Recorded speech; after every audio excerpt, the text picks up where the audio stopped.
So, we are back in the studio. Welcome back, everyone. My name is Gabrielle. From our laptops to our televisions, from the displays on our smartphones to those on our stenographs, we are in front of screens all the time. Have you ever wondered what it would be like to disconnect completely? To choose not to have access to the internet? If you have, you may be in need of a digital detox, a totally switch off from all things digital. The idea of people taking a digital detox is becoming more and more popular, especially amongst young people, and today we are joined by someone who has tried a number of digital detox activities and is here to give us some advice about it. Amanda Wines, welcome to the studio. Thank you very much. So, Amanda, you work for a fashion magazine in London, right? I guess your work means you need to be online a lot. Oh, yes. Apart from the hundreds of emails I get every day, I am always browsing fashion websites as well as online videos. I also need to be very active online, especially on Twitter and Instagram, sharing what we are doing in the magazine, interacting with designers, photographers, influencers. It never stops literally. Then, of course, there is my friends and my family to keep in touch with online too.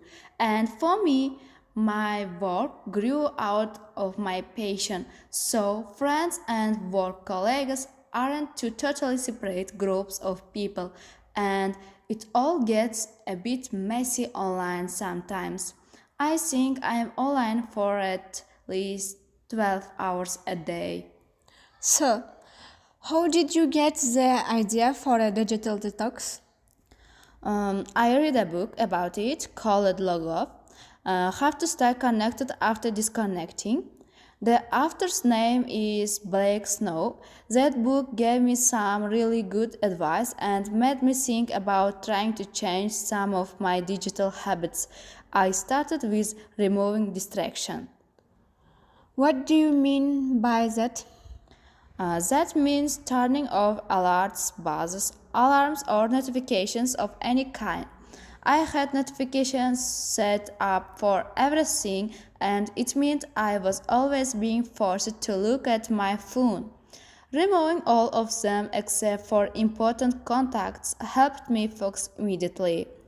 The book also made a really good point that we should ask ourselves why.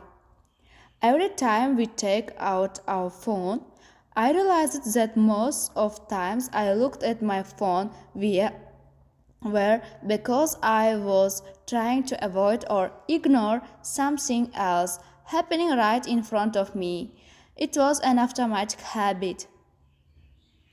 I have to confess that happens to me too. But what else are you going to do when you are standing in line at the bank or waiting for your train? Okay, yes, I am the first to admit that it's great for helping time go by. But speaking personally, I found I wasn't just checking my phone to kill time when I was online. I was also doing it with friends or family around. Right. Well, so far this doesn't sound too distract. Turning off notification and becoming aware of when we use our devices. That sounds easy. Yes, it is the first step. As we begin to realize just how much of a grip our devices have on us, then we are ready to really take the next step. First, my partner and I did a weekend with absolutely no screens. She found it easier than I did. For me, it was a little bit scary at first, but it turned out to be a pretty rewarding experience. A whole weekend? I don't know if I could. I think everyone has to do that at their own pace. If a weekend feels too much, maybe just try for an evening, then work your way up to more. I guarantee, once you have tried it, you will want to try it again. We are going to try for a whole week in the summer.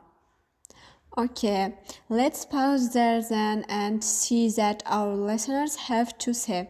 You can call us here directly or send us a message on any of our social media channels.